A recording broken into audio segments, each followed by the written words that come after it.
decision hasn't been taken yet, and we will be following very closely the second motion, which is being tabled by the left. But I really don't like sectarianism. So if I oppose a text here, for example, Mercosur, I don't have any problem with voting for something which doesn't come from my own political group. We've done that a number of times in the National Assembly. And as you know, in the Assembly, we are the political group which votes for the highest number of texts which are not a result of our own initiative. And we have taken that open-minded approach, which we think is a very Republican approach. It's something that I also apply to our delegation here.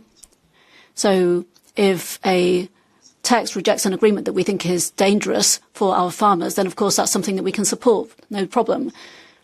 But I'm a bit surprised to see the left saying they're standing up for our farmers, because it's very contradictory to oppose free trade agreements and then at the same time be supporting the Green Deal and its punitive approach to environmentalism, which is increasingly creating a mountain of standards and environmental constraints imposed on farmers, which means that many of our farmers are no longer able to do their job.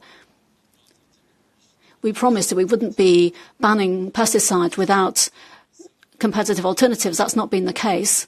And so there's a real contradiction in the policies of the left. They want to protect our borders from imports from afar, but at the same time, they are stifling our farmers with their policies of standards, environmental standards, which I think is dangerous and which I will oppose here in the Parliament. We have 5